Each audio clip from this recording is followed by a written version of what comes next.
क़यामत का नियम लागू हो गया। धरती पर हर इंसान के लिए नाश शब्द या किसी भी नकारात्मक मतलब वाले शब्द का इस्तेमाल करना मना है। इसे एक बार बोलो और तुम उसी वक्त मर जाओगे। मेरे पड़ोसी ने इसी लोहे जैसे कड़े नियम का फ़ायदा उठाया। उसने इस पाबंदी का इस्तेमाल करके मेरा सारा जमा किया हुआ खाना लूट लिया। एड्रियन, मेरे पास पानी खत्म हो गया है, क्या तुम मुझे अपना आधा पानी दे सकते हो? एड्रियन, मेरे पास खाने के लिए कुछ नहीं बचा है, क्या मैं तुम्हारा बचाया हुआ खाना ले सकता हूँ? मुझसे सब कुछ छीनने के बाद उसने मेरे बाल पकड़ लिए। तुम्हारे घर से मिला वो बिस्कुट का आखिरी पैकेट बहुत बढ़िया था। वो दुनिया भर की फिक्र छोड़कर हंसता है और जानबूझकर जोर जोर से चबाता है। मैं उसे गुस्से से भरकर घूरता हूँ और पूरी तरह बेबस हूँ। आखिरकार भूख और बेइज्जती की वजह से मेरी मौत हो जाती है। जब मेरी आंखें दोबारा खुलती हैं, मैं क़यामत का नियम शुरू होने से एक दिन पहले पहुंच जाता हूँ। दीवार की दूसरी तरफ से मुझे मार्कस की पत्नी नोरा की फुसफुसाहट सुनाई देती है। वो उसे मीठी बातों से बहला रही है। क्या तुम हमेशा मेरे साथ अच्छे से रहोगे? मैं मुस्कुराता हूँ। इस बार शिकारी और शिकार की भूमिका बदल रही है। मैं मार्कस से न सिर्फ वो सब वापस लूंगा जो उसने छीना था, बल्कि उसका 2 गुना वसूलूंगा। मैं उससे उसकी हर प्यारी चीज़ छीन लूंगा, उसकी पत्नी, उसका बच्चा और उसकी हर एक चीज़। ऐसी दुनिया में जहाँ कोई ना नहीं कह सकता। हर सवाल एक ऐसी तलवार है जो तुमसे सब कुछ छीन सकती है। अपनी पिछली जिंदगी में मैं ये समझने में बहुत धीमा था कि ये नियम असल में कैसे काम करता है। ये पाबंदी उसे असीमित ताकत देती है जो सवाल पूछता है, लेकिन इसका असली दिल तर्क है। सही सवाल बनाओ और तुम अपने दुश्मन को ऐसे जाल में फंसा दो जहां से वो निकल न पाए। एक कानून का बेहतरीन छात्र होने के नाते शब्दों और तर्क के जाल से खेलना मुझे अच्छे से आता है। मैं बिस्तर से उठता हूं और पक्का करता हूं, आज सब कुछ बदलने से एक दिन पहले का समय है। मैं अपना बैंक बैलेंस चेक करता हूं, पूरे 2 लाख वहां हैं। यह पैसा मेरे माता पिता ने मेरी पढ़ाई के लिए बचाया था। पिछली जिंदगी में नियम लागू होते ही यह बेकार हो गया था, लेकिन अब ये मेरा बदला लेने का पहला हथियार बनेगा। मैं शहर के सबसे बड़े सुपरमार्केट की ऐप खोलता हूं और तेजी से बिना किसी दया के सामान चुनना शुरू करता हूं। हर जरूरी चीज लिस्ट में डाल देता हूं। 20 मिनट बाद 2 लाख का ऑर्डर तैयार है। नोट वाले खाने में मैं एक लाइन लिखता हूं, क्या आप इस ऑर्डर को स्वीकार करने के लिए तैयार हैं? फिर मैं सेंड बटन दबा देता हूं। कन्फर्मेशन स्क्रीन तुरंत सामने आ जाती है। काम बन गया। मैं बाहर की शांत दुनिया को देखता हूं और मेरे चेहरे पर एक ठंडी मुस्कान आ जाती है। मार्कस, खेल शुरू हो चुका है, क्या तुम तैयार हो? अगली सुबह ठीक 9 बजे 7 अरब लोगों के दिमाग में एक मशीनी आवाज गूंजती है। नियम की घोषणा अभी से लागू होती है। हर इंसान के लिए ना शब्द या कोई भी नकारात्मक भाव इस्तेमाल करना मना है। खेल का आनंद लें। एक पल के लिए पूरी दुनिया में सन्नाटा छा जाता है, फिर हर तरफ चीख पुकार और तबाही मच जाती है। मैं खिड़की पर खड़ा होकर नीचे की सड़क को पूरी शांति से देख रहा हूं। पास ही एक आदमी घबराहट में दूसरे की तरफ मुड़ता है और चिल्लाता है, मेरे पास मत आओ। अगले ही पल एक अनदेखी ताकत उसे मिटा देती है। राख के अलावा कुछ नहीं बचता। हर तरफ डर की चीखें गूंज रही हैं। मैं शांति से पर्दा गिरा देता हूं और आवाजें बंद कर देता हूं। मेरा फोन बजता है। ये सुपरमार्केट का मैनेजर है। उसकी आवाज रोने जैसी है। वो लड़खड़ाते हुए पूछता है कि क्या मैंने ऑर्डर दिया है और ये नोट इतना अजीब क्यों है। मैं ठहरे हुए पानी की तरह शांत होकर जवाब देता हूं, क्या आप ऑर्डर का सारा सामान पहुंचाने के लिए तैयार हैं? दूसरी तरफ खामोशी छा जाती है।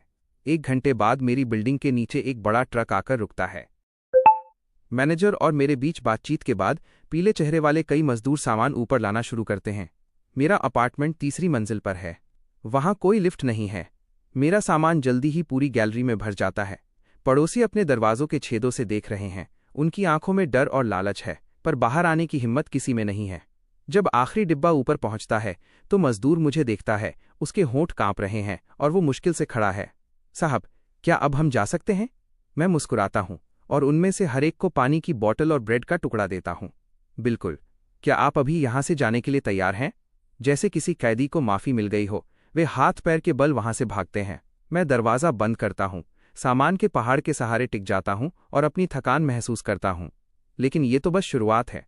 मैं एक नया औजार बॉक्स खोलता हूं और अपने घर को मजबूत करना शुरू करता हूं। पिछली जिंदगी में मैंने पड़ोसी की मदद की पुकार सुनकर गलती की थी और बता दिया था कि मेरे पास सामान है।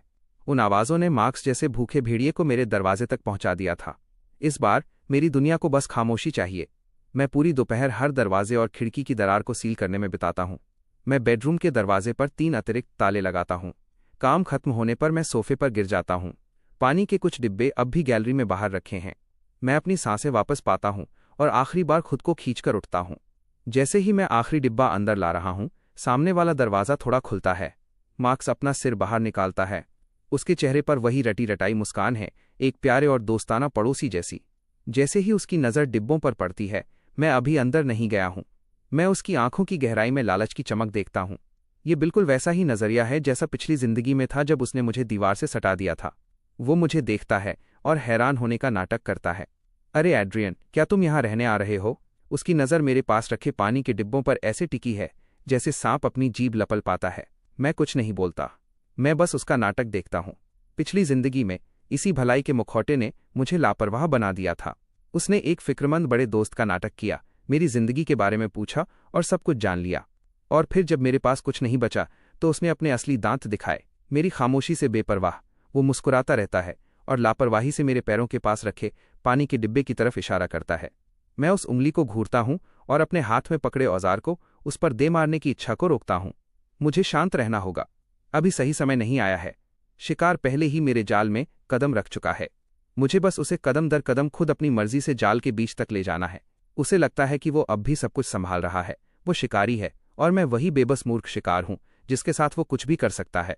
वो मुझे बहुत आसान सवाल से परखना चाहता है ताकि देख सके कि मुझे नियम समझ आया है या नहीं। वो मेरा दरवाज़ा खुलवाकर मेरा सामान कम से कम कीमत पर लेना चाहता है। तो फिर पूछो, तुम्हारे मुंह से निकला हर एक शब्द वो रस्सी बनेगा जिससे तुम खुद को फांसी लगाओगे। मार्कस आखिरकार अपना नाटक खत्म करता है, नीचे झुकता है और अपना चेहरा मेरे पास लाता है, ऐसी आवाज में जो उसे लगता है कि बहुत दोस्ताना है। एड्रियन भाई, बाहर बहुत गर्मी है, क्या तुम इसमें से आधा पानी मेरे साथ बांट सकते हो? यही वो बात थी। सवाल शांत तालाब में फेंके गए पत्थर की तरह लहरें बनाता है। गर्मी से भरी गैलरी में वो सवाल फैल जाता है। हवा जैसे जम गई है। मैं सूरज की आखिरी रोशनी में उड़ते हुए धूल के छोटे कणों को भी साफ देख पा रहा हूं। मार्कस वही अपनी बनावटी मुस्कान चेहरे पर रखता है, उसकी आंखों में जीत का पूरा भरोसा चमक रहा है। उसे यकीन है कि मैं मना नहीं कर सकता। आखिरकार यह नियम सब पर बराबर लागू होता है। पिछली जिंदगी में जब उसने यही सवाल पूछा था तो मैं घबरा गया था। मेरे शब्द लड़खड़ा रहे थे और मुझे समझ नहीं आ रहा था कि क्या कहूं। अंत में नियम के उस अदृश्य बोझ के नीचे दबकर मैंने बिना कुछ कहे हार मान ली थी। पानी का वो डिब्बा मेरे घर में उसका पहला कदम था और खाई की तरफ मेरा पहला कदम। लेकिन अब उसके उस नकली चेहरे को देखते हुए मेरा दिल बर्फ जैसा ठंडा और बिल्कुल शांत है। उसे लगता है कि उसका सवाल बहुत चालाकी भरा है। क्या तुम आधा हिस्सा बांट सकते हो? ये किताब में दिए गए किसी धुंधले और खुले सवाल जैसा है। इसमें ढेरों जाल छिपे हैं। वो पड़ोसियों की जान पहचान को हथियार बनाकर लूट को दरियादिली का रूप दे रहा है। वो पाबंदी की ताकत का इस्तेमाल कर रहा है ताकि मैं मना न कर सकूं। अगर मैं मान जाता हूं तो वो बिना किसी मेहनत के नियम की सीमाएं और मेरी कमजोरी जान लेगा। अगर मैं घबराकर बहस करने की कोशिश करता हूं तो उसे पक्का पता चल जाएगा कि वो मुझे दबा सकता है। अपना ये नाटक बंद करो मार्कस। तुम्हारी ये सस्ती मुस्कान तुम्हारे अलावा किसी और को बेवकूफ़ नहीं बना रही।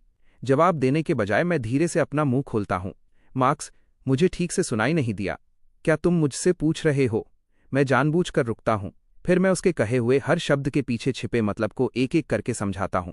क्या तुम ये पूछ रहे हो कि क्या मैं वो पानी जिसे मैंने मेहनत से खरीदा है और 3 मंजिल ऊपर चढ़ाया है, तुम्हें मुफ्त में आधा देने को तैयार हूं? क्या तुम्हारा यही मतलब है? गैलरी में गहरा सन्नाटा छा जाता है। मार्कस के चेहरे के भाव बदल जाते हैं। उसकी मुस्कान गायब हो जाती है और उसकी जगह शक ले लेता है। उसने साफ तौर पर इसकी उम्मीद नहीं की थी। उसकी नज़र में मैं हमेशा शांत रहने वाला और थोड़ा सुस्त इंसान था, और फिर भी मैं यहाँ ऐसी चाल चल रहा हूँ। मैंने उसके छिपे हुए इरादे सबके सामने रख दिए हैं और अब उसके पास देने के लिए कोई जवाब नहीं है। जिस पल उसने ये बात मान ली, उसका शरीफ इंसान वाला नाटक सबके सामने खत्म हो जाएगा। कयामत के समय में जो कोई भी खुलेआम मुफ्त में कुछ पाने की इच्छा रखता है वो तुरंत सबकी नज़र में आ जाता है, लेकिन वो ना भी नहीं कह सकता क्योंकि उसका मतलब तुरंत मौत है। गैलरी के कई दरवाजे हल्के से खुलते हैं। पीछे से कई आंखें और कान ये सब देख और सुन रहे हैं। वे देख रहे हैं कि इस नियम के तहत पहली असली टक्कर कैसे होती है। मैं महसूस कर सकता हूं कि सबकी नज़रें मार्कस और मेरे बीच घूम रही हैं। मार्कस के माथे पर पसीने की एक पतली लकीर दिखने लगती है। वो घबराहट में थूक निकलता है। उसका मतलबी दिमाग तेजी से बाहर निकलने का रास्ता ढूंढ रहा है, लेकिन मैं उसे कोई मौका नहीं दे रहा। मैं फिर से मुस्कुराता हूं। इस बार मुस्कान गहरी है और उसमें मजाक उड़ाने का लहजा है। मैं अपना दूसरा सवाल फेंकता हूं, या शायद मैं शब्दों को खींचता हूं और अपनी नज़र उसके कंधे के पीछे आधे खुले दरवाजे की तरफ ले जाता हूं। क्या तुम ये पूछ रहे हो कि क्या तुम अपनी खूबसूरत पत्नी नोरा को इस आधे पानी के बदले मुझे सौंपने को तैयार हो? मार्कस के दिमाग में जैसे कुछ फट जाता है। उसकी समझदारी का आखिरी धागा भी टूट जाता है। उसका चेहरा पहले सफ़ेद पड़ता है, फिर गुस्से से लाल बैंगनी और फिर गहरे भूरे रंग का हो जाता है। वो फटी हुई आंखों से मुझे घूरता है। उसके लालच और चालाकी की जगह अब सिर्फ सदमे और गुस्से ने ले ली है, जैसे वो बस मुझ पर झपट कर मुझे फाड़ देना चाहता हो। मेरे शब्द गैलरी में किसी धमाके की तरह गूंजते हैं। इस ड्रामे का रोमांच कयामत के डर से कहीं ज्यादा बड़ा है। मार्क्स के पीछे का दरवाजा आवाज के साथ पूरा खुल जाता है। नोरा का सुंदर चेहरा उलझन और घबराहट से भरा है। उसने यकीनन ये बहस सुन ली थी और बाहर देखने आई थी। वो सीधे मेरे कहे हर शब्द के बीच आ गई। कोई चेतावनी नहीं, कोई बचाव नहीं। समय जैसे रुक गया। मैंने उसके चेहरे का रंग उड़ते देखा जब तक वो कागज जैसा सफेद नहीं हो गया। फिर उसकी नज़र मेरी मुस्कुराती सूरत से हटकर अपने पति मार्कस पर टिक गई। वो एक जवाब और सफाई का इंतजार कर रही है। मार्क्स मेरे सवाल की वजह से वहीं जम गया है, सारे पड़ोसियों की नज़रों के नीचे फंसा हुआ, अपनी उस पत्नी के सामने जिसे वो सबसे ज्यादा प्यार करने का दावा करता है। वो पहले सवाल को स्वीकार नहीं कर सकता। वो सबके सामने उसकी बेइज्जती होगी। वो दूसरे को भी नहीं मान सकता जब तक कि वो अपना परिवार अभी तबाह न करना चाहे, लेकिन वो ना भी नहीं कह सकता। हवा में सबके सामने किसी को नीचा दिखाने का एक नशा सा है। मैं हाथ बांधकर बड़े आराम से उसे देखता हूं। मार्क्स, इनमें से कौन सी बात सही है? कोई एक चुनो ताकि मैं तुम्हें सही जवाब दे सकूं। क्या ये ठीक रहेगा? आखिर में मार्क्स चेहरा सफेद पड़ जाने पर नोरा को पकड़ता है, मेरे सवाल को पूरी तरह नजरअंदाज करता है और वापस अपने कमरे में चला जाता है। और मैं पानी का आखिरी डिब्बा अंदर ले जाता हूं। जीत की एक खामोश भावना के साथ अपने अपार्टमेंट में लौट आता हूं। देर रात को कोई मेरे दरवाजे पर दस्तक देता है, धीमी, हिचकिचाहट भरी, जैसे किसी चीज को बिगाड़ने से डर रही हो, फिर भी उसमें छिप न पाने वाली निराशा का खतरा है। मैं दरवाजे के पास जाता हूं और छेद से देखता हूं। गैलरी की सेंसर वाली लाइट बंद है। सब तरफ अंधेरा है, बस खिड़की से आती हल्की चांदनी फैल रही है। मैं फिर भी दूसरी तरफ का चेहरा देख पा रहा हूं, सफेद और सूखे आंसुओं से भरा हुआ। ये नोरा है, मार्कस की पत्नी। उसने एक छोटे दुबले बच्चे को अपने सीने से लगा रखा है जो सो रहा है। उसका छोटा सा चेहरा सिकुड़ा हुआ है। साफ दिख रहा है कि उसकी तबीयत खराब है। वह दोपहर के मुकाबले बहुत ज्यादा बुरी हालत में दिख रही है। होंठ फटे हुए, आंखें धसी हुई, जैसे कोई फूल तूफान में कुचल गया हो। मैं दरवाज़ा नहीं खोलता, मैं कोई आवाज़ नहीं करता। मैं बस उसे खामोशी से देखता हूँ। मैं उसे अंधेरे में हल्का सा कांपते हुए देखता हूँ, जो डर और बेबसी में जकड़ी हुई है। आखिरकार, जैसे उसके पास अब कुछ नहीं बचा, वो अपना माथा मेरे ठंडे दरवाजे पर टिका देती है और सिसकने लगती है। प्लीज़।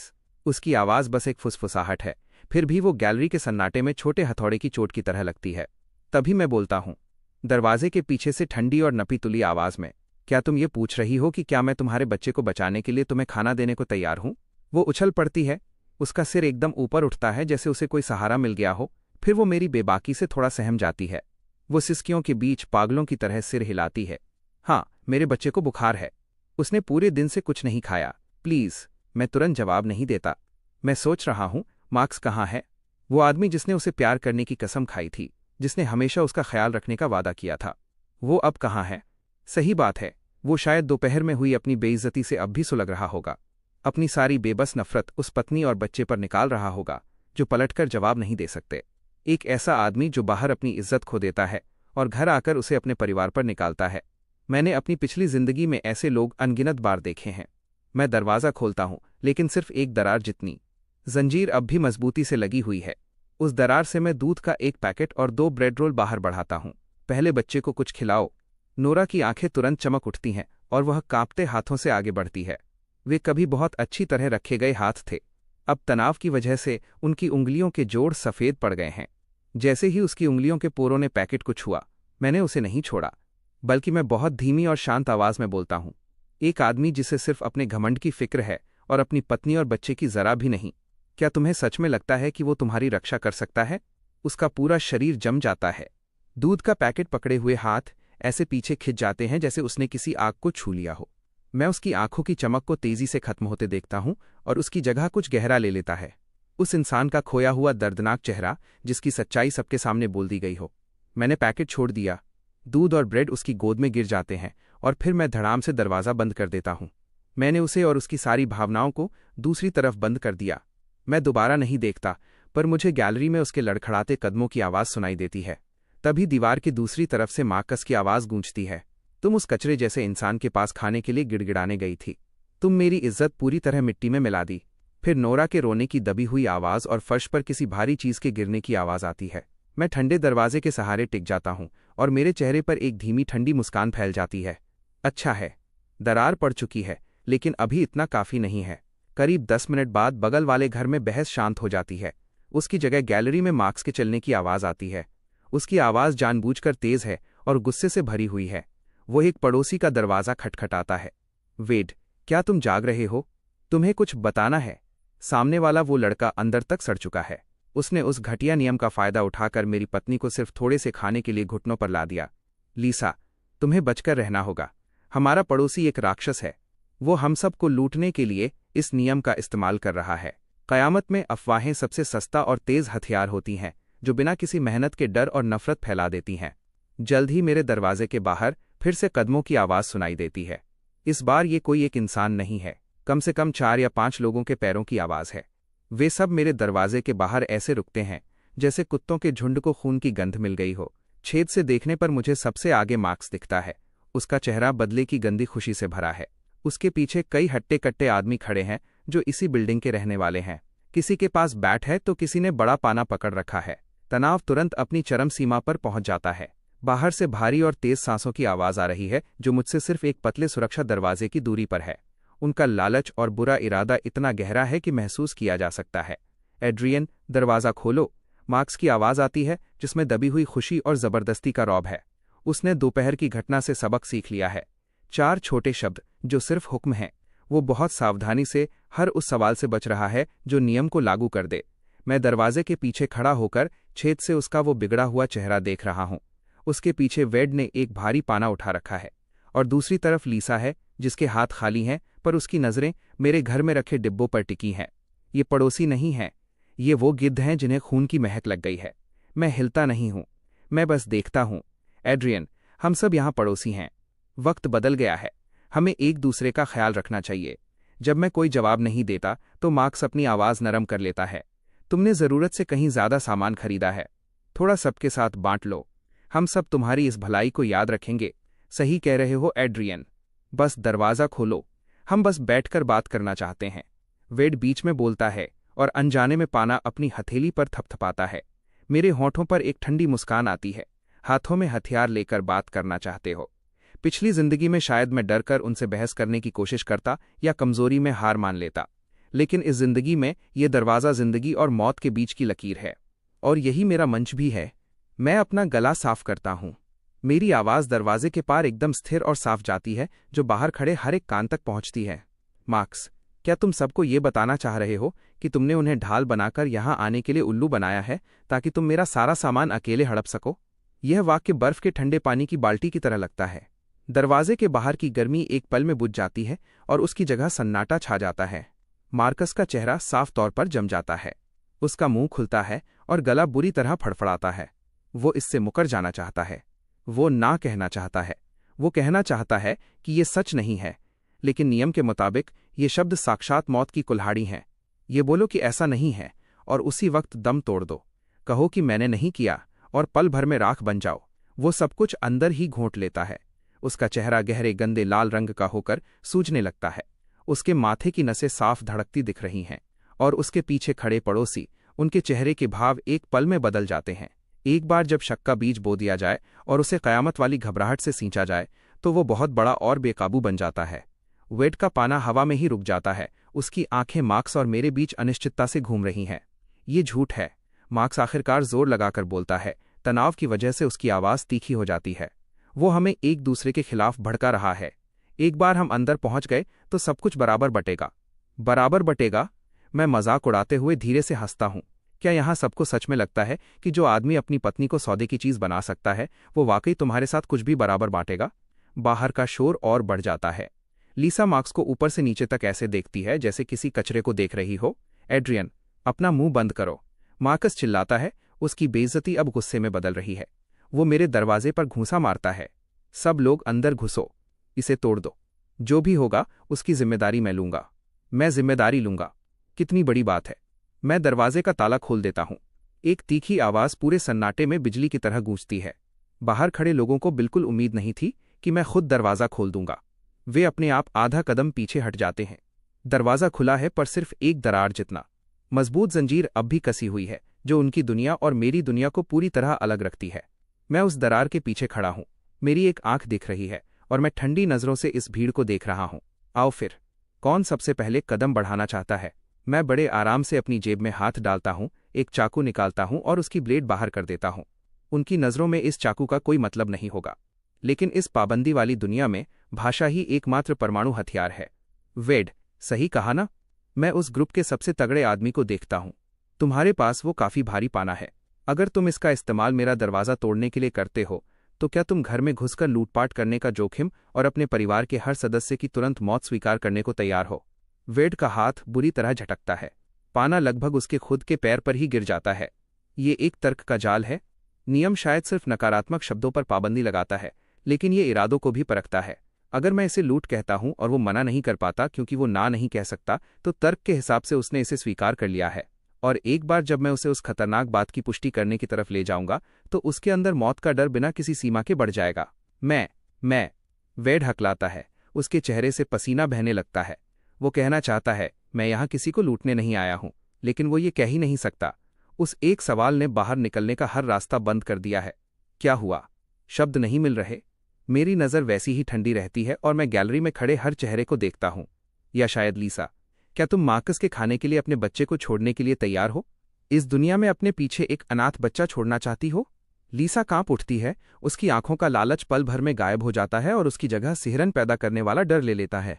वो पीछे की तरफ ऐसे झटकती है जैसे किसी ने उसे जला दिया हो। देखा मार्कस? मैं उस दरार से उसे देखता हूँ। उसका चेहरा राख जैसा धूसर हो गया है। तुम्हारे लिए मरने को कोई तैयार नहीं है। मार्कस पूरी तरह टूटने की कगार पर है। उसे लगा था कि भीड़ की ताकत मुझे पीछे हटने पर मजबूर कर देगी, या कम से कम वे दरवाज़ा तोड़ देंगे, लेकिन वो भूल गया। ऐसी दुनिया में जहां कोई ना नहीं कह सकता, हर वो पल जो इनकार की मांग करता है गिरने को तैयार मौत की सज़ा है।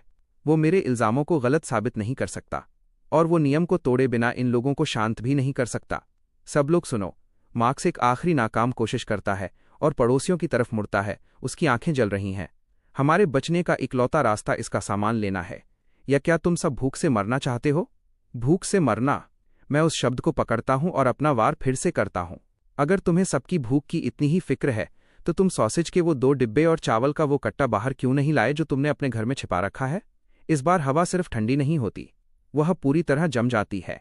गैलरी की हर आंख मार्क्स पर किसी रोशनी की तरह टिक जाती है।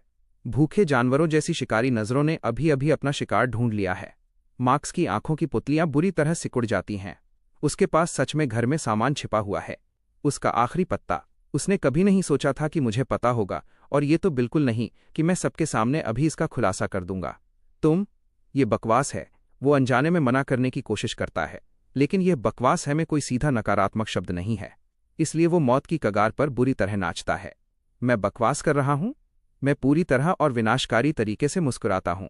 तो फिर क्या तुम अभी सबको अपने घर ले जाने के लिए तैयार हो, ताकि सब देख सकें? बस एक बार देखना है, और अगर मैं गलत हुआ तो मैं अपने अपार्टमेंट का सारा सामान अपने दोनों हाथों से सौंप दूंगा। क्या तुम तैयार हो? शह और मार्कस, ये आर या पार की बात है। या तो वो सबको अपने अपार्टमेंट में ले जाए, अपना छिपाया हुआ सामान दिखाए और पड़ोसियों के हाथों लुट जाए, या फिर वो मना कर दे।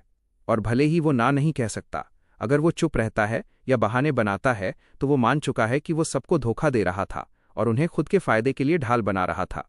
मार्क्स के माथे से पसीना बहकर उसकी आंखों में चुभता है, पर वो उसे पहुंचने की हिम्मत तक नहीं करता। वो देखता है कि उसके आसपास की नजरों में शक अब गुस्से और नफरत में बदल गया है, और उसके पैर कांपने लगते हैं। वेड, जाकर एक बार देख लो। मैं सही मौके पर आखिरी वार करता हूं। वेड मुड़ता है और मार्क्स को ठंडी नजरों से घूरता है। मार्क्स, एड्रियन की बात में दम है।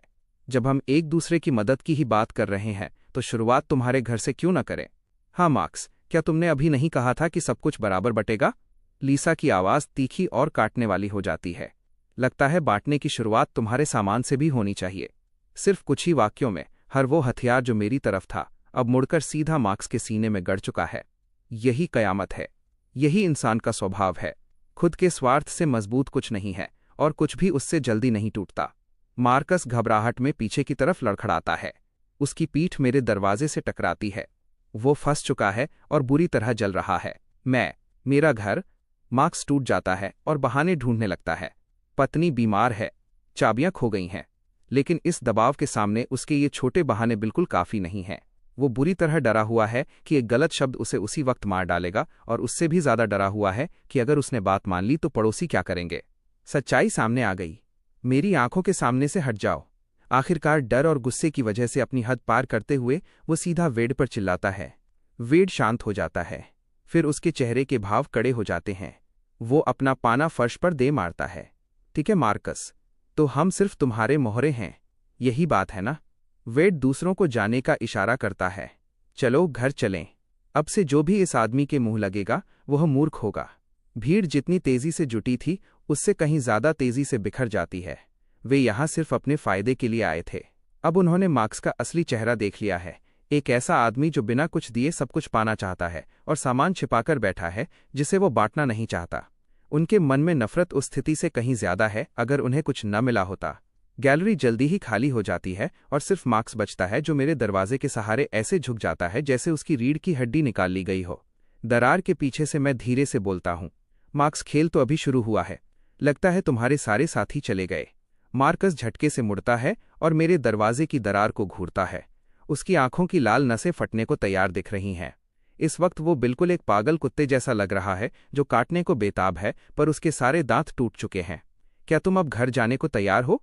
मैं दोबारा पूछता हूं। मेरी आवाज एक पुराने दोस्त की तरह नरम और कोमल है। या तुम यहीं रुककर मेरे अगले सवाल का इंतजार करना चाहोगे? कुछ ऐसा जैसे तुम्हारी उस खूबसूरत पत्नी के बारे में और जानकारी। पत्नी शब्द मार्कस को किसी बिल्ली की पूंछ पर पैर रखने जैसा लगता है। दोपहर की बेइज्जती और रात की हार मिलकर उसकी बची कुची समझदारी छीन लेती है, पर वो मुझे छूने की हिम्मत नहीं करता। वो अपना सारा गुस्सा पी जाता है और मेरे दरवाजे पर एक जोरदार लात मारता है। अपनी बेबस नफरत में दहाड़ते हुए वो मुड़ता है और अपने दरवाजे की तरफ भागता है। दरवाज़ा इतनी जोर से बंद होता है कि पूरी बिल्डिंग हिलती हुई महसूस होती है। मैं बड़े आराम से अपना दरवाज़ा बंद करता हूँ। दुनिया शांत हो जाती है, लेकिन मुझे पता है कि ये तूफान से पहले की शांति है। मार्क्स जैसा आदमी जो स्वार्थ से भरा है और अपनी इज्जत का भूखा है, अभी सबके सामने टूट चुका है। उसकी हर योजना नाकाम हो गई है और उसने पूरी बिल्डिंग के सामने खुद की इज्जत खत्म कर ली है। उसका वो जहरीला गुस्सा अब कहीं नहीं जा सकता, न मेरी तरफ न पड़ोसियों की तरफ। तो उस बंद अपार्टमेंट के भीतर उस गुस्से को झेलने वाला सिर्फ एक ही इंसान बचा है जिसे वो अपनी जागीर समझता है, नोरा। मैं दीवार के पास जाता हूँ और सुनता हूँ। ज्यादा देर नहीं लगती। दूसरी तरफ कुछ टूटने की आवाज आती है। एक आदमी की पागलों जैसी गालियां और एक औरत के टूटने और तड़पने की आवाज। तुम बेकार गद्दार हो। मार्क्स की आवाज दो दीवारों को चीरती हुई साफ सुनाई देती है। क्या तुमने उसे बताया कि हमारे पास खाना है? क्या तुम थी वो? एक जोरदार आवाज, एक थप्पड़ की गूंज और नोरा की दर्द भरी चीख सीधे पार आती है। मैं सोफे पर बैठ जाता हूं और अपनी आंखें मूंद लेता हूं। एक एक करके सेकंड बीतते जाते हैं।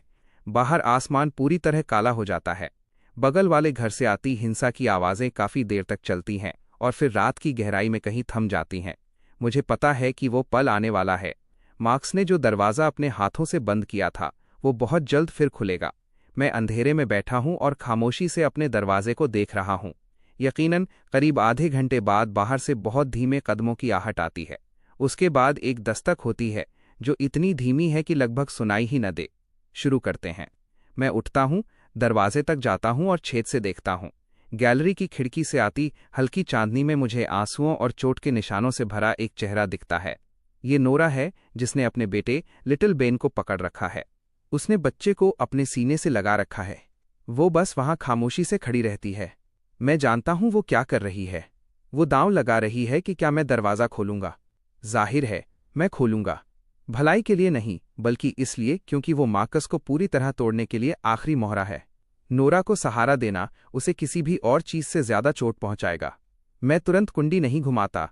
इसके बजाय मैं दरवाजे की ठंडी सतह के पास झुकता हूं और इतनी धीमी आवाज में बोलता हूं जो सिर्फ हम दोनों को सुनाई दे। नोरा, मेरे दरवाजे पर इस तरह खड़ी हो। क्या तुम मुझसे कुछ पूछना चाहती हो? बाहर खड़ी परछाई जोर से कांप उठती है। उसकी लड़खड़ाती आवाज अंधेरे से आती है। मैं बस एक शब्द और वो सुबकने लगती है। मैं सब्र से इंतजार करता हूं। एक शिकारी जो बड़े प्यार से अपने शिकार को आगे ले जा रहा है। क्या तुम ये पूछ रही हो कि क्या मैं तुम्हें और तुम्हारे बच्चे को कुछ खाना देने को तैयार हूं? मैं उसकी तरफ से ये बात कहता हूं। वो एक पल के लिए शांत होती है, फिर एक धीमी लेकिन साफ आवाज आती है, हाँ, या क्या ऐसा ही है? मैं लहजा बदलता हूं। मेरी आवाज में अब एक गहरी जांच जैसा भाव है।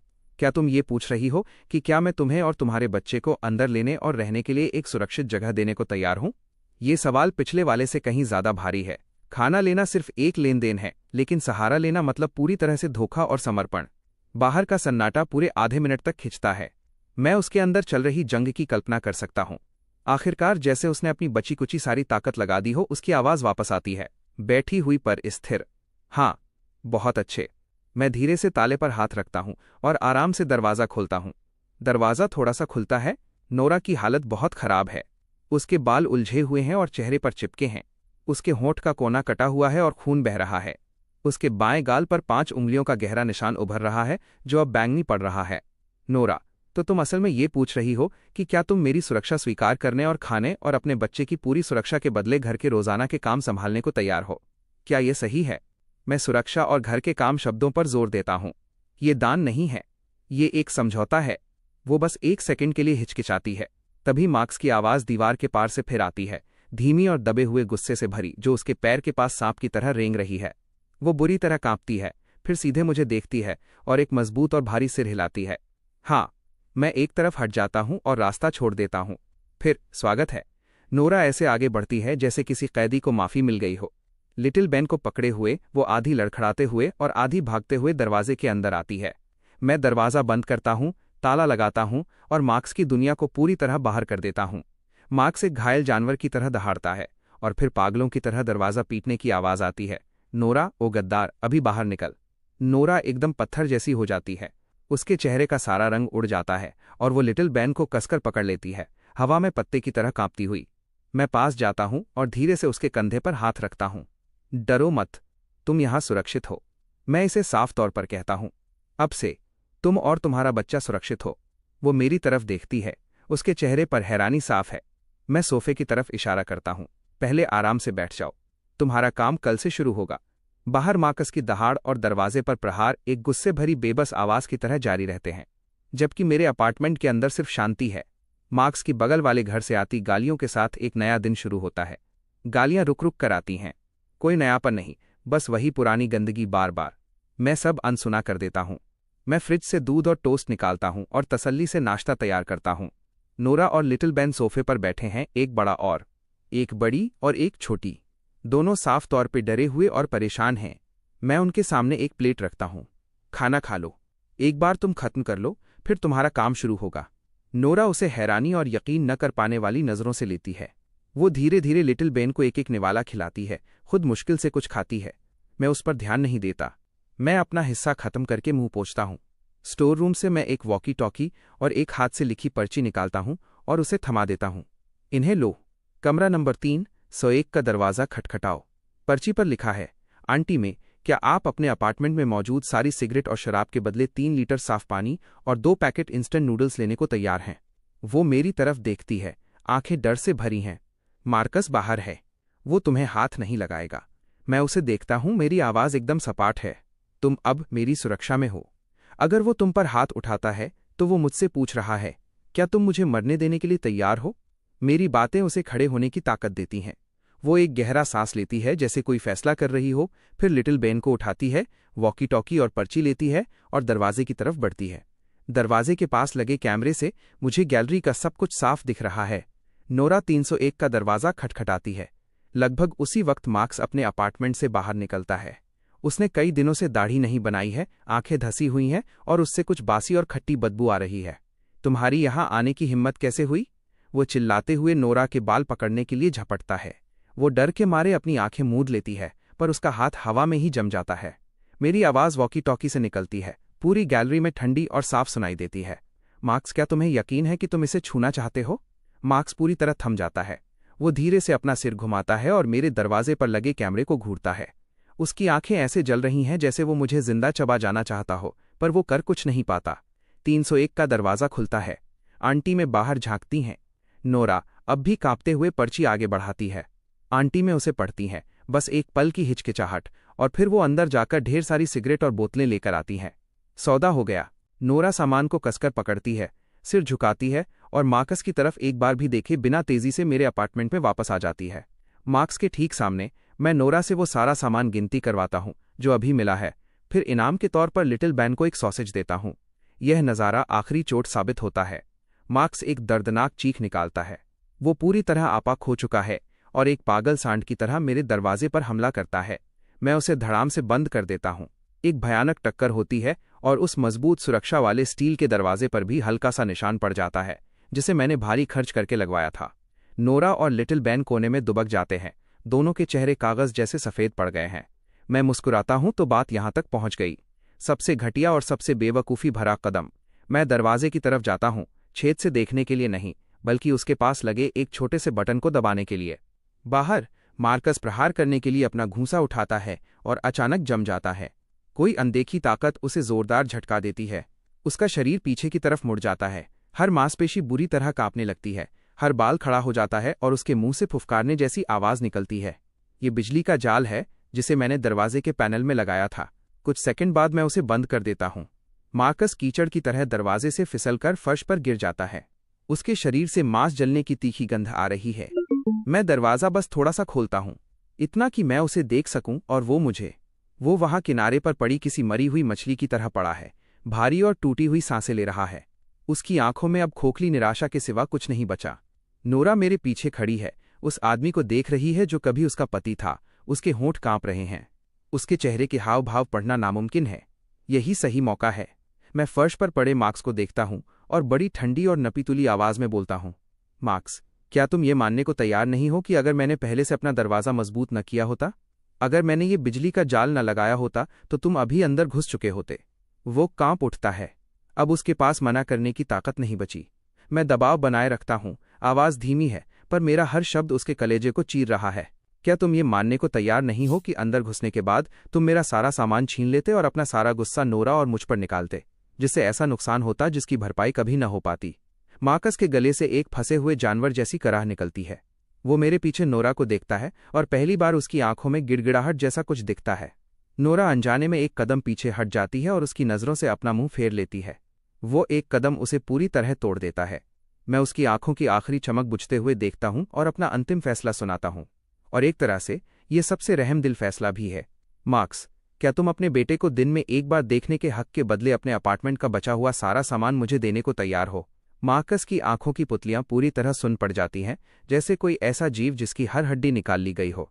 कुछ सेकंड के सन्नाटे के बाद वो अपने गले से एक टूटा हुआ शब्द निकालता है, जैसे जंग लगा लोहा एक दूसरे से रगड़ खा रहा हो। हाँ, सिर्फ एक शब्द। ये उसकी बची कुची इज्जत और ताकत पूरी तरह निचोड़ लेता है। मेरे पीछे नोरा हल्का सा लड़खड़ाती है और खुद को संभालने के लिए दीवार का सहारा लेती है।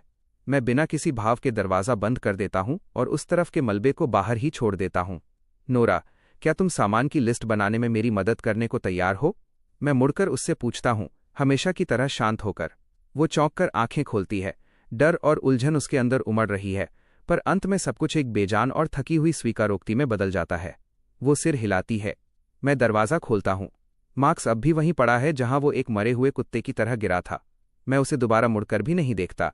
मैं सीधा गैलरी के पार जाता हूं, उस चाबी का इस्तेमाल करता हूं जो उसने अभी सौंपी है और उसका दरवाज़ा खोलता हूं। बासी, खट्टी और पसीने से भरी हवा का एक झोंका मेरा स्वागत करता है। दीवान खाना कबाड़ बन चुका है। खाली नूडल्स के कप और फटे हुए नमकीन के पैकेट हर जगह बिखरे हैं। सोफा दीवार के सहारे टेढ़ा पड़ा है, जिस पर ऐसे दाग हैं जिनका नाम न लेना ही बेहतर है। ये अब वो प्यारा और साफ सुथरा घर नहीं रहा जो मुझे याद था, जहां कभी हंसी गूंजती थी। नोरा मेरे पीछे अंदर आती है। वो इस तबाही को एक बार देखती है और उसकी आंखें लाल हो जाती हैं। मैं जानता हूं उसे क्या याद आ रहा है, पर मुझे दिलासा देने में कोई दिलचस्पी नहीं है। ये नाटक बंद करो। तुम्हारे इन सस्ते आंसुओं से कोई पिघलने वाला नहीं है, कचरे का डिब्बा भी नहीं। नोरा एकदम जम जाती है और अपने हर एक आंसू को अंदर ही रोक लेती है। नोरा और मैं खामोशी से सामान ढोना शुरू करते हैं। मार्क्स के पास मेरी उम्मीद से कहीं ज्यादा सामान था, जो मैं पहले ही नोरा को दे चुका था। उसके अलावा वहां बिस्कुट के कई डिब्बे, डिब्बाबंद खाना और बिखरे हुए स्नैक्स हैं। असली खजाना है साफ पानी के 2 बड़े ड्रम। जैसे ही मैं इमरजेंसी राशन का आखिरी डिब्बा उठाता हूं, डिब्बे और दीवार के बीच से एक काली जिल्द वाली डायरी फिसलती है और जमीन पर जोर से गिरती है। मैं रुक जाता हूं। नोरा भी उसे देख लेती है। वो अनजाने में उसकी तरफ हाथ बढ़ाती है। इसे मत छूना। मेरी आवाज़ एक हुक्म की तरह निकलती है। मेरे दिमाग में खतरे की घंटियां बज रही हैं। मार्क्स का डायरी रखना, उस जैसे आदमी का। इसके अंदर आखिर क्या हो सकता है? मैं नीचे झुकता हूं, पर अभी उसे हाथ नहीं लगाता। मेरी आंखें एक सर्च लाइट की तरह उसके हर कोने को परखती हैं। सादा काला कवर, कोई निशान नहीं, कोई सजावट नहीं। ये किसी की निजी डायरी जैसी नहीं लग रही, बल्कि किसी रिकॉर्ड बुक जैसी दिख रही है। किताब। मैं हाथ बढ़ाता हूं, उंगलियां ठंडी और चिकनी जिल्द को छूती हैं।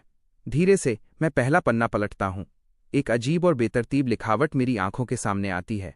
महीना एक्स, दिन एक्स, धिक्कार है, मैं वापस आ गया। वही शापित जगह, वही रात जो अंत से पहले आती है। क्यों? मैं ही क्यों? मेरा दिल बैठ जाता है जैसे किसी अदृश्य मुट्ठी ने उसे जोर से जकड़ लिया हो। मेरी रीढ़ की हड्डी पर ठंडा पसीना बहने लगता है। मुझे लगा था कि इस दुनिया में वापस लौटने वाला मैं इकलौता इंसान हूं, जिसके पास आखिरी कहानी है, एक भगवान। लेकिन ये नोटबुक मुझे चेहरे पर एक जोरदार थप्पड़ की तरह लगती है। मैं अकेला नहीं हूं, मार्क्स भी वापस लौटा है। मेरा दिमाग तेजी से दौड़ने लगता है। दर्जनों बातें जिन्हें मैंने अनदेखा कर दिया था, अचानक एक साफ तस्वीर की तरह जुड़ जाती हैं। वो पहले ही दिन इतने सही तरीके से सीधे मेरे पास क्यों आया? वो मेरा सामान देखकर जरा भी हैरान क्यों नहीं हुआ? बस उसे पाने का लालच दिखाया। उसने मेरे तर्क पर इतनी तेजी से पलटवार क्यों किया कि तुरंत पड़ोसियों को मेरे खिलाफ कर दिया? मैंने खुद को शांत रखा और पढ़ना जारी रखा। बातें अस्त व्यस्त हैं, गालियां और गुस्सा भरा है, लेकिन अंदर ऐसी जानकारी छिपी है जो रोंगटे खड़े कर देती है। पिछली जिंदगी में मैं 7वें दिन मर गया था। उस आदमी ने सिर्फ एक सवाल पूछकर मुझसे मेरा सब कुछ छीन लिया था। मैं भूख से मर गया। नहीं, ये सही नहीं है। मैं भूख से नहीं मरा, उन्होंने मुझे मारा था। उस आदमी को पाबंदी के बारे में कुछ नहीं पता था। पाबंदी इस कयामत के खेल का सबसे जानलेवा हिस्सा नहीं है। असली दहशत इसके बाद आती है। कुछ जीव हैं जिन्हें शांत करने वाले कहते हैं, जो नहीं शब्द सुनकर तुरंत जान ले लेते हैं। उनके सामने नहीं बोलो और वे वहीं तुम्हारे टुकड़े कर देंगे। हा, उस कमबख्त को लगा कि वो जीत गया। उसे अंदाजा भी नहीं था, वो सारा सामान जो उसने चुराया, वो उसे उन जीवों का पहला शिकार बना देगा। इस बार मैं पहले चाल चलूंगा। मैं उसे उस बेबसी का हर कतरा महसूस कराऊंगा जो मैंने पिछली जिंदगी में झेला था। मेरी उंगलियां नोटबुक के किनारे को इतनी जोर से दबाती हैं कि हाथ के जोड़ सफ़ेद पड़ जाते हैं। तो मार्क्स अपनी पिछली जिंदगी में मेरी वजह से भूख से नहीं मरा था। जब मैंने उससे सब कुछ छीन लिया, तब उसका सामना उन जीवों से हुआ। वो मौत वाले सवाल का जवाब नहीं दे पाया। वो नहीं कह सका और उन्होंने उसे मार डाला। और जब वो वापस आया तो मैं उसका पहला निशाना था। उसे सिर्फ मेरा सामान नहीं चाहिए था, वो चाहता था कि मैं ठीक वैसे ही मरूं जैसे वो मरा था। कितनी घटिया योजना थी। अगर मैं और सतर्क ना होता तो इस वक्त मैं ही फर्श पर मरे हुए कुत्ते की तरह पड़ा होता। मैं नोटबुक बंद करता हूं और एक लंबी गहरी सांस लेता हूं। मेरे सीने की धड़कन अब थमने लगी है। डर के बाद अब कुछ और महसूस हो रहा है, राहत और हल्की सी उत्तेजना। मार्क्स, इस तोहफे के लिए शुक्रिया। यह जानकारी उन डिब्बों से 10,000 गुना ज्यादा कीमती है। खेल में एक और वापस लौटने वाला खिलाड़ी, सामना करने के लिए एक और तरह का राक्षस। तो क्या हुआ? दुनिया खत्म होने का ये खेल अब और भी दिलचस्प हो गया है। तभी बाहर कहीं से एक चीख रात का सन्नाटा चीर देती है।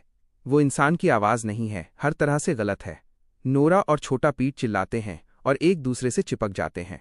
मैं खिड़की की तरफ जाता हूं और पर्दे का कोना उठाता हूं। असली तबाही अब शुरू होती है। वो चीख ऐसी है जैसे किसी पुरानी आरी को शांत रात में आगे पीछे रगड़ा जा रहा हो। मोटी दीवारों के बावजूद वो आवाज शरीर का हर बाल खड़ा कर देती है। नोरा और छोटा पीट डर से सफेद पड़ गए हैं। वे सोफे के कोने में एक दूसरे से सटे हुए पत्थर बन गए हैं। मैं धीरे से पर्दा हटाता हूं। नीचे सड़क की लाइटें बुझ चुकी हैं। पता नहीं कब अंधेरे में एक अजीब सा साया हमारी इमारत की तरफ बहुत गलत तरीके से बढ़ रहा है। वो इंसान जैसा दिखता है।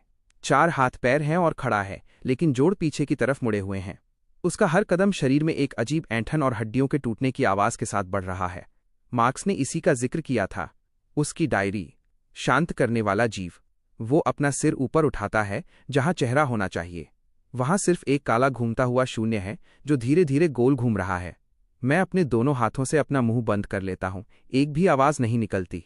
फिर वो रुक जाता है। वो शून्य सीधे उस तरफ मुड़ता है जहां मैं खड़ा हूं। एक ठंडी, बिना किसी भावना वाली सोच सीधे मेरे दिमाग में आती है, क्या तुम अपनी गर्माहट मेरे साथ बांटोगे? मेरा दिल रुक जाता है। तो ये है वो मौत वाला सवाल। मार्क्स की डायरी में उसकी पिछली जिंदगी के बारे में साफ लिखा था। शांत करने वाले जीव का यही सवाल था जिसने उसे मार डाला था। नहीं कह सकते। ऐसा करने पर वो तुरंत टुकड़े टुकड़े कर देता है। लेकिन हां कहने से भी बचने का भरोसा नहीं मिलता। इस सवाल में बहुत सारे जाल हैं। गर्माहट का मतलब क्या है? मेरे शरीर की गर्मी या मेरे कमरे का तापमान? अगर मैं हां कहता हूं तो क्या वो सीधे दीवार से अंदर आ जाएगा और मेरी जान सोख लेगा? मार्क्स ने लिखा था कि हां कहने के बाद वो जीव की मांगें पूरी नहीं कर पाया, क्योंकि हां कहना सिर्फ और शर्तों के दरवाजे खोल देता है। ये हर तरह से मौत का जाल है। मेरा दिमाग तेजी से दौड़ रहा है। शांत रहो। नियम सख्त हैं, लेकिन लोग नहीं। हर सवाल में कोई न कोई रास्ता होता है। मैं मना नहीं कर सकता, लेकिन मैं सवाल को बदल सकता हूँ, उसे एक नया रूप दे सकता हूँ। मैं अपनी नज़र नीचे उस खौफनाक जीव पर टिकाता हूँ और एक विचार उसकी तरफ भेजता हूँ। क्या तुम ये पूछ रहे हो कि क्या मैं तुम्हें गर्म पानी का ये कप देने को तैयार हूँ, बदले में कि तुम अभी मेरी नज़रों से ओझल हो जाओ? इस पल में उबलता हुआ पानी ही मेरा इकलौता सहारा है, जो गर्माहट जैसी अनिश्चित बात को एक ठोस चीज़ में बदल रहा है। साथ ही मैंने अपनी शर्त भी रख दी कि तुम गायब हो जाओ। अब वो जीव वहीं रुक जाता है। उसके चेहरे पर बना शून्य घूमना बंद कर देता है। ऐसा लगता है जैसे वो किसी ऐसी उलझन में फंस गया है जिसका सामना उसने पहले कभी नहीं किया। हर सेकंड एक सदी जैसा लग रहा है। मेरी पीठ ठंडे पसीने से भीग गई है। फिर आखिरकार वही बेजान आवाज़ मेरे दिमाग में फिर से आती है। हाँ, जैसे ही ये आवाज़ आती है, उस जीव का शरीर झिलमिलाने लगता है और कुछ ही सेकंड में वो गायब हो जाता है। मैं शर्त जीत गया। मेरा पूरा शरीर ढीला पड़ जाता है। मैं ठंडी दीवार के सहारे गिर जाता हूँ और जोर जोर से सांस लेने लगता हूँ। लेकिन इससे पहले कि मुझे राहत महसूस हो, एक जोरदार धमाका फर्श को हिला देता है। मार्कस का दरवाज़ा लात मारकर खोला गया है। मार्कस बाहर आता है, बाल बिखरे हुए, आंखें लाल और चेहरे पर एक पागल जैसी मुस्कान। वो मुझे जिंदा खड़ा देखता है। वो मेरे पीछे नोरा और बच्चे को देखता है। उसका चेहरा और भी ज्यादा बिगड़ जाता है। क्यों? तुम अभी तक जिंदा क्यों हो? वो किसी कोने में फंसे जानवर की तरह चिल्लाता है। ठीक उसी पल जो जीव अभी गायब हुआ था, वो बिना किसी चेतावनी के गलियारे में वापस आ जाता है, सीधा मार्कस के रास्ते में। वो शून्य मार्कस की तरफ मुड़ता है। वो ठंडी दिमागी आवाज़ फिर से आती है, क्या तुम अपनी मायूसी मेरे साथ बांटोगे? सब लोग थम जाते हैं। मार्कस थम जाता है और फिर वो एक ऐसी हंसी हंसता है जिससे पूरा गलियारा हिल जाता है। हाँ, मायूसी? धिक्कार है। मायूसी ही तो है जो अब मेरे पास बची है। तुम्हें ये चाहिए? इसका एक एक कतरा ले लो। हंसते हुए वो अपनी बाहें फैलाता है और सीधा उस जीव की तरफ बढ़ता है। कोई पलटकर सवाल नहीं, कोई विरोध नहीं, एक पल की झिझक भी नहीं। उसने अपना परिवार खो दिया था, अपना सारा जमा किया हुआ सामान खो दिया था, उसका बदला अधूरा रह गया था और वो उसी डरावने साये से हार गया था जिससे उसे लगा था कि वो बच गया है। उसका दिमाग पहले ही जवाब दे चुका था। मार्कस के लिए शायद मौत ही बाहर निकलने का इकलौता रास्ता थी। वह जीव उसके जवाब से बहुत संतुष्ट लगता है। अगले ही पल वो इतनी तेजी से हिलता है कि मेरी आंखें देख भी नहीं पाती। मुझे बस एक काला साया ऊपर की तरफ झपटते हुए दिखता है।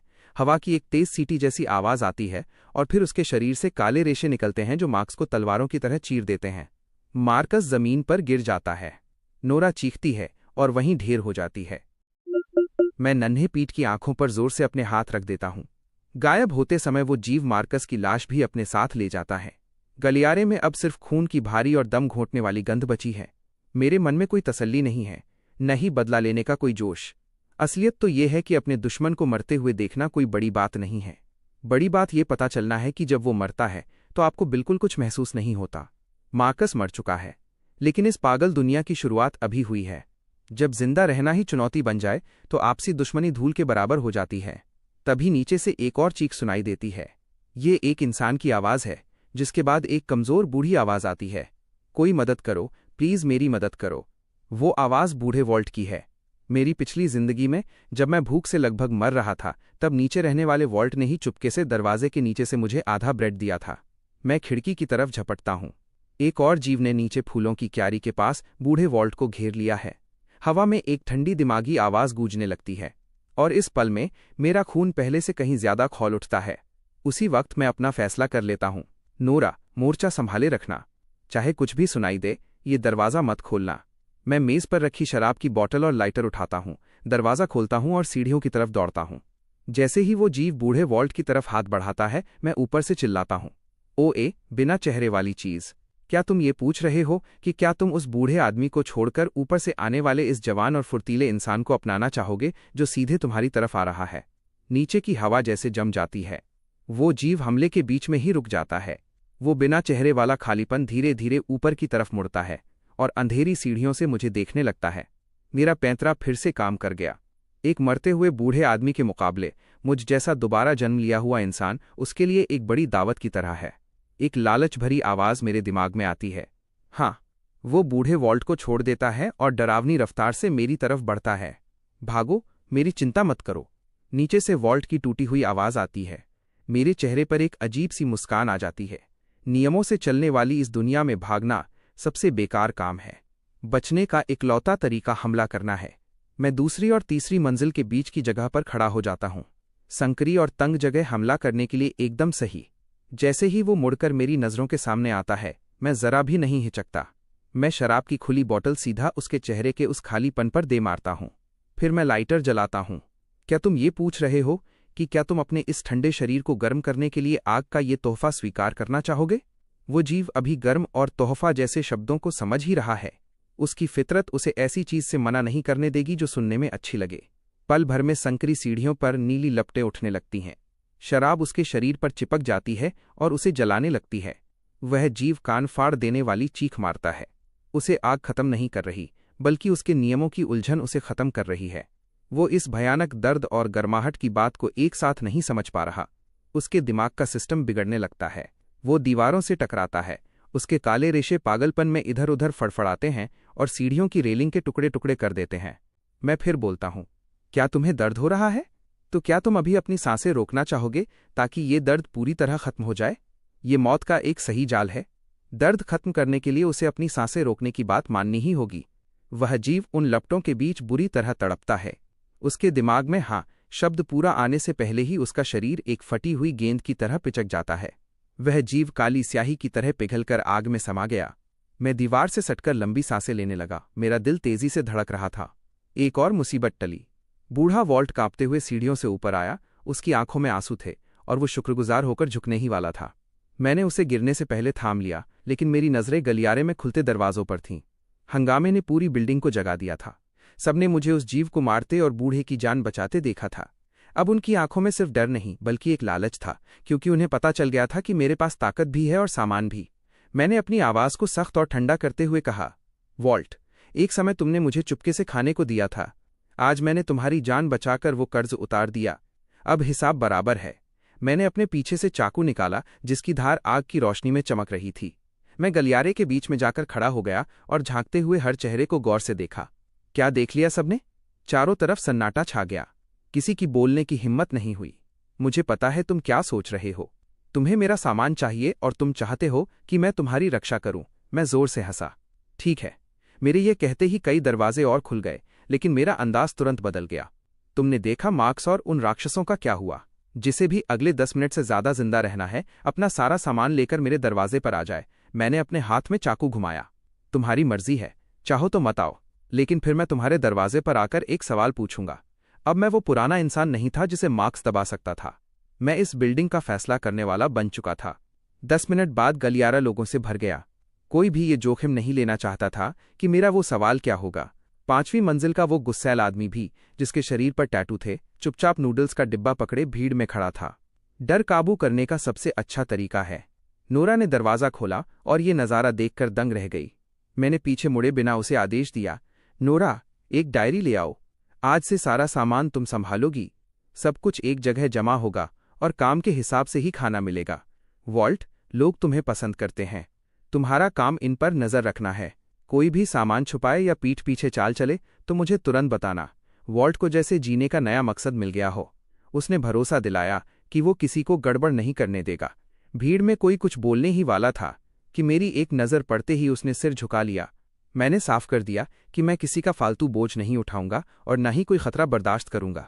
मैंने सबके सामने अपना पहला नियम रखा, इस जगह पर मेरे सवाल ही कानून है। तुम्हें बस एक शब्द कहना होगा, हाँ। अब बताओ, क्या तुम जिंदा रहने के लिए अपनी वफादारी और अपनी जिंदगी मेरे हवाले करने को तैयार हो? उस तंग गलियारे में एक साथ कई आवाजें गूंजी, हाँ। उस पल से एक आम इंसान की पहचान खत्म हो गई और मैं इस बिल्डिंग का सर्वेसर्वा बन गया। अगले एक हफ्ते में हमने मिलकर सीढ़ियों को मजबूत किया, निचली मंजिल की खिड़कियों को सील किया और इस पुरानी इमारत को एक लोहे के किले में बदल दिया। मैंने उन्हें सिखाया कि कैसे उन जीवों के सवालों का चतुराई से जवाब देकर अपनी जान बचानी है। मैं उन्हें सिखाता हूं कि जरूरी चीजें हासिल करने के लिए घुमावदार सवाल कैसे पूछे जाते हैं। हमारा समूह बढ़ता जा रहा है। लोग एक दूसरे का साथ देने लगे हैं। जब इस जगह का कामकाज अपनी लय में आ गया तो मैं बिना किसी पद के यहाँ का सर्वेसर्वा बन गया। नोरा मुख्य व्यवस्थापक है, जो सामान के हिसाब और बंटवारे का काम देखती है। बूढ़ा वॉल्ट मेरी आंख और कान है, जो दिन भर गलियारों में घूमकर हर शिकायत और हर शक वाली हरकत की खबर मुझ तक पहुंचाता है। लेकिन जितने ज्यादा लोग जुड़ते हैं, मामला उतना ही उलझता जाता है। हमेशा कोई न कोई ऐसा होता है जिसे लगता है कि उसने नियमों को समझ लिया है और वह मुझे नीचा दिखाकर ये साबित करना चाहता है। आज ऐसा ही एक आदमी चुनौती देने आगे आता है। चश्मा पहने हुए वो शख्स बहुत धीमे बोलता है। उसका नाम लियोन है। जब वो हमसे जुड़ा था तो बहुत आज्ञाकारी बनता था। उसे रेडियो के बारे में जानकारी थी। उसने हमारा ट्रांसमीटर फिर से चालू कर दिया। वो काम आया था।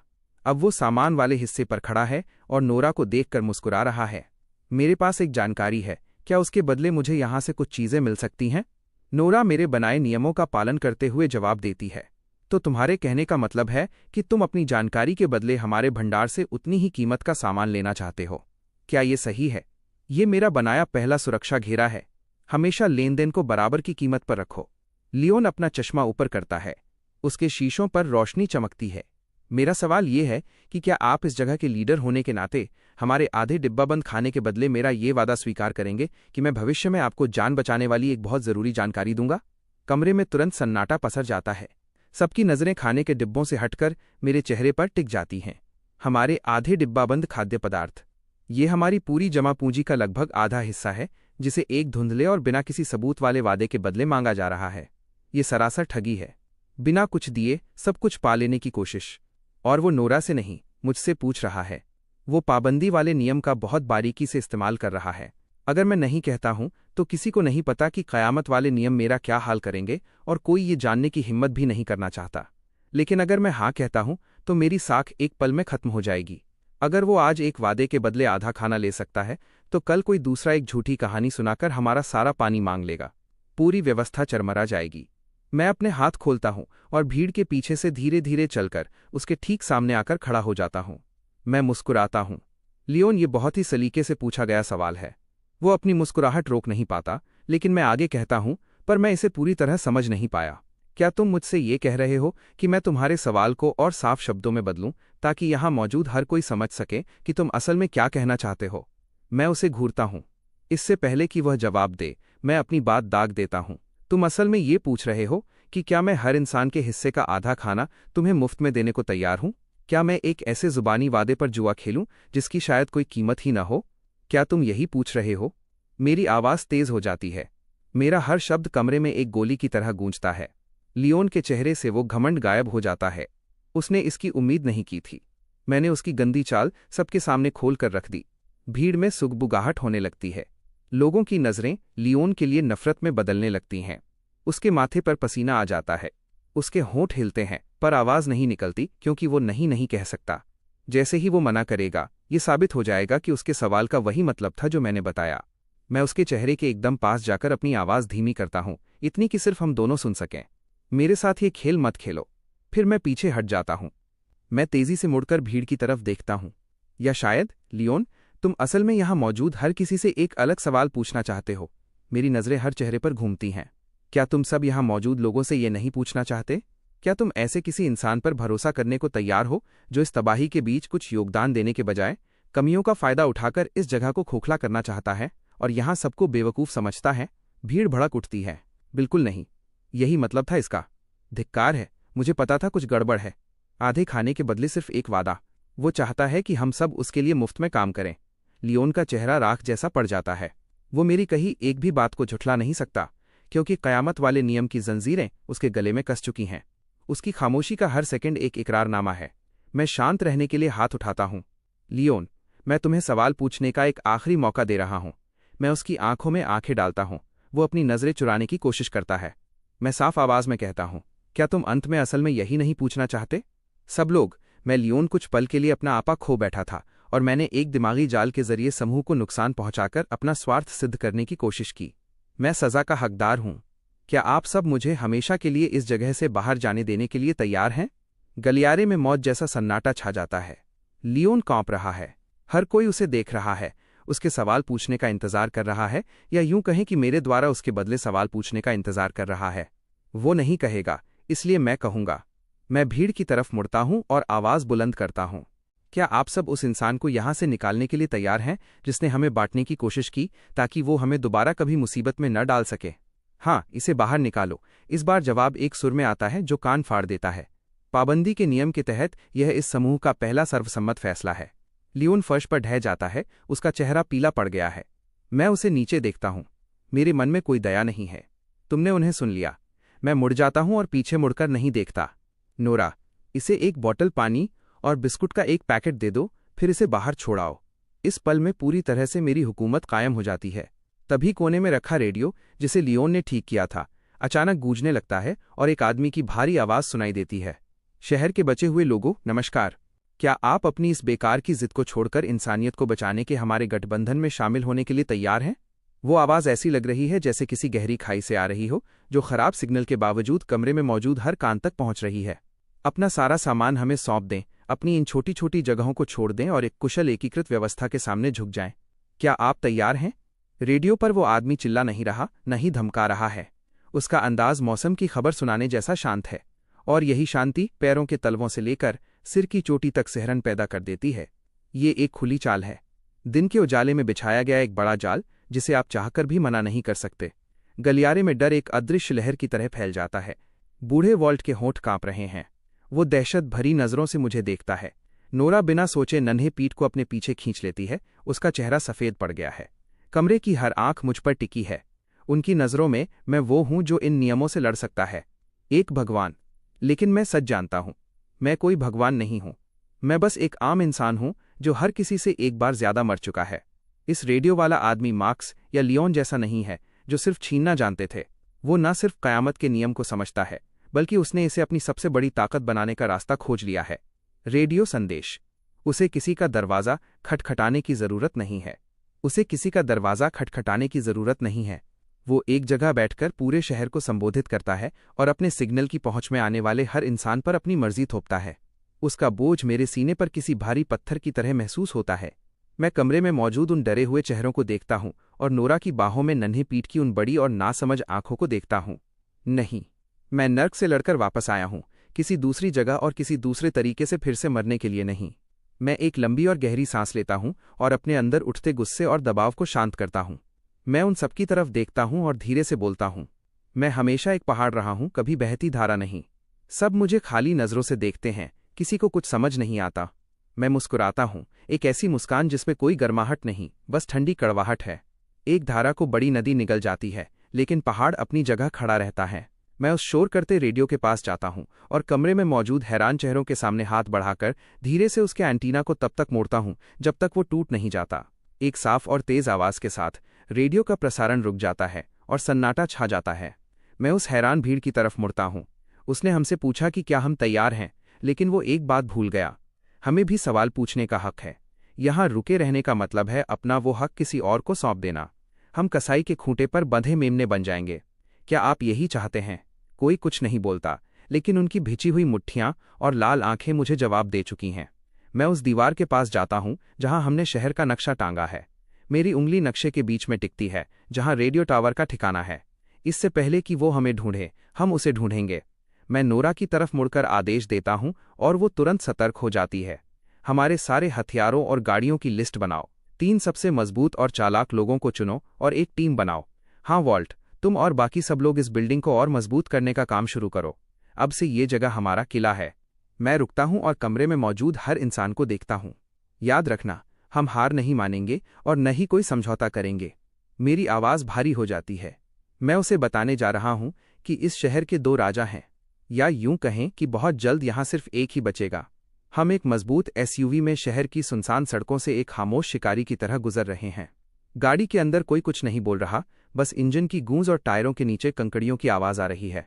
नोरा ने जिन 3 लोगों को चुना है, उनमें रेक्स है, जो पहले फौज में था और अभी गाड़ी चला रहा है, और 2 जुड़वा भाई ब्रूनो और प्रीमो हैं, जो जिम ट्रेनर थे और दीवार जैसे मजबूत हैं। उन दोनों ने कुल्हाड़ियां पकड़ी हुई हैं। हम जल्दी ही अपनी मंजिल पर पहुंच जाते हैं। उनका ठिकाना मेरी उम्मीद से कहीं ज्यादा मजबूत है। रेक्स पहली चेकपोस्ट से 50 मीटर पहले गाड़ी रोक देता है। वो घबराकर पूछता है, अब क्या करना है? उनके पास हथियार हैं। मैं दरवाज़ा खोलकर अकेला बाहर निकलता हूं।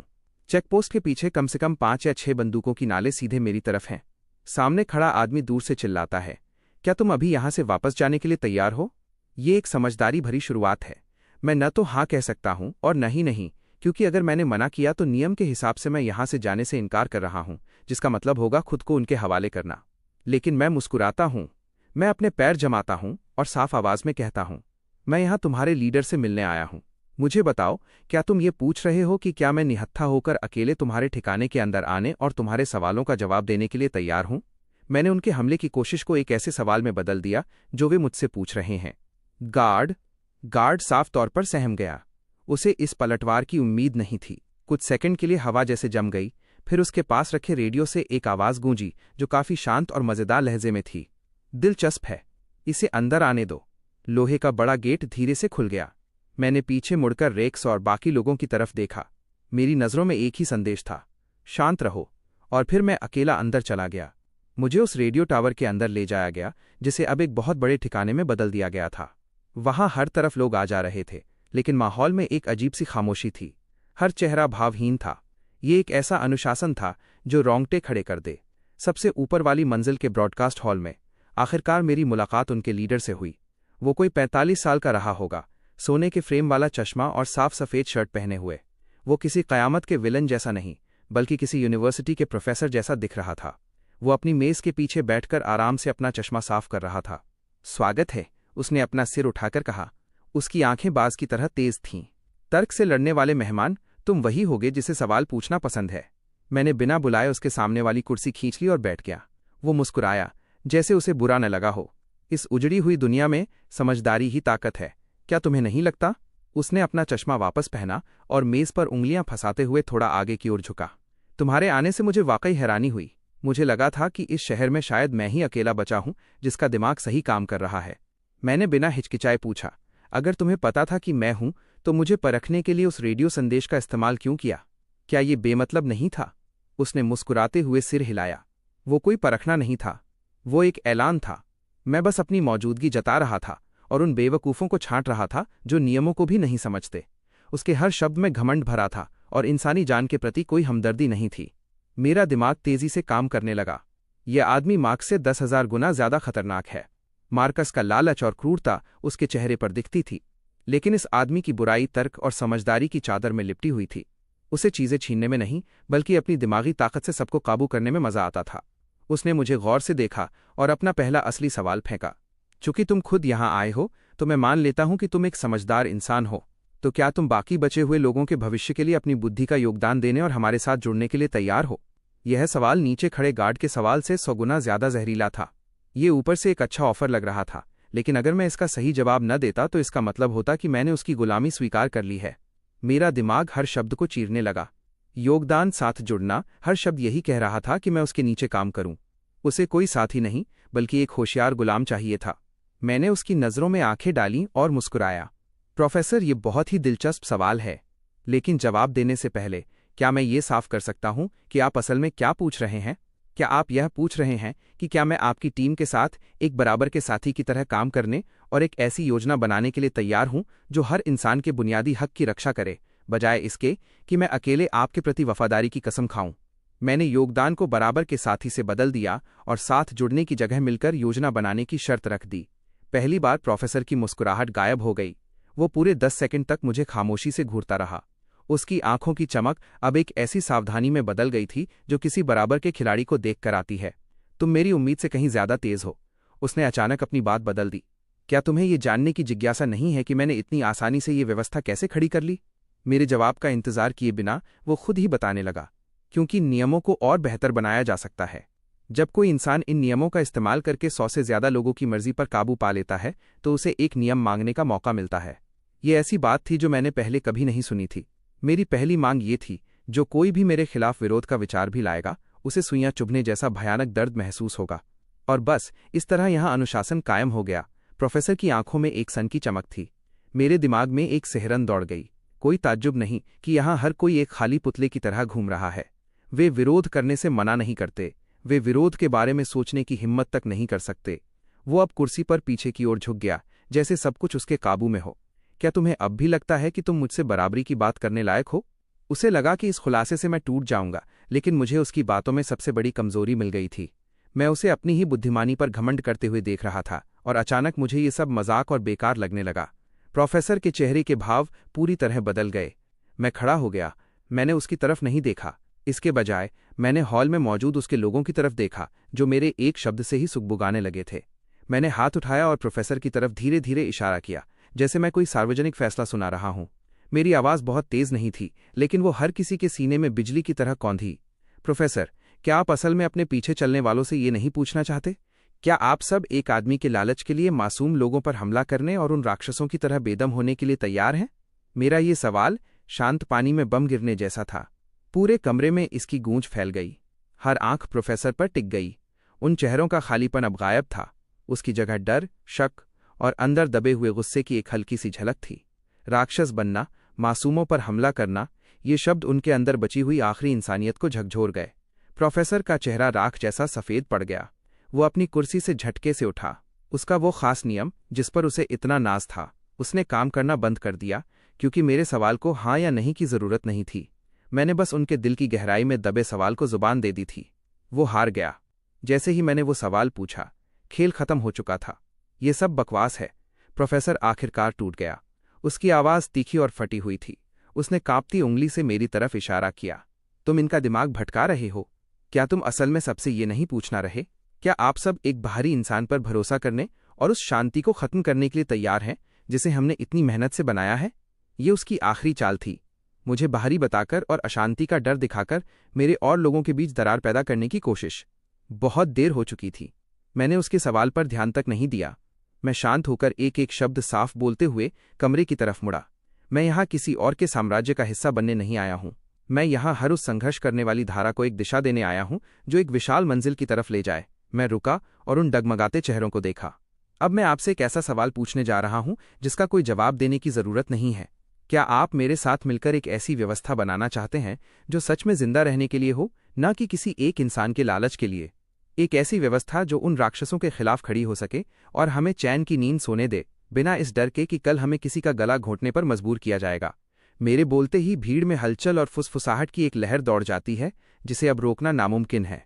प्रोफेसर के खास लोग जो हथियार लिए उसके बगल में खड़े थे, एक दूसरे को देखने लगते हैं। उनके हाथों में हथियारों की पकड़ ढीली पड़ जाती है। पलड़ा पूरी तरह से पलट चुका है। प्रोफेसर अपने ही लोगों को खुद से दूर होते देख रहा है। उसके चेहरे का रंग उड़ चुका है। वो अपनी कुर्सी पर ऐसे धंस जाता है जैसे उसके शरीर की सारी हड्डियां गल गई हों। वो पूरी तरह टूट चुका है। मैं उसे दोबारा मुड़कर नहीं देखता। मैं नीचे जाता हूं और किसी से कहकर नोरा और बूढ़े वॉल्ट को ऊपर बुलवाता हूं। उनके आते ही मैं सारा इंतजाम संभालना शुरू कर देता हूं। सामान और लोगों की जिम्मेदारी बांट देता हूं। सब कुछ इतने सही तरीके से होने लगता है जैसे हम हमेशा से यहीं के रहने वाले थे। ये सब मेरी उम्मीद से कहीं ज़्यादा आसानी से हो जाता है। मैं ज़मीन से छत तक लगी बड़ी खिड़की के पास जाकर नीचे मैदान में देखता हूँ। मेरे लोग और प्रोफेसर के पुराने साथी झिझकते हुए एक दूसरे की तरफ हाथ बढ़ा रहे हैं। अब वे सब एक हो रहे हैं। मेरी आंखों के सामने एक नया और बहुत बड़ा ठिकाना आकार ले रहा है। आज से मैं सिर्फ अपनी जान बचाने के लिए लड़ने वाला अकेला इंसान नहीं हूँ। मैं एक लीडर बन चुका हूँ। तभी बिना किसी चेतावनी के मेरे दिमाग में एक ठंडी और मशीनी आवाज़ गूंजती है। वही जानी पहचानी और डरावनी आवाज़। नए खिलाड़ी वाली सुरक्षा खत्म हुई। कयामत के नियम अपडेट हो रहे हैं।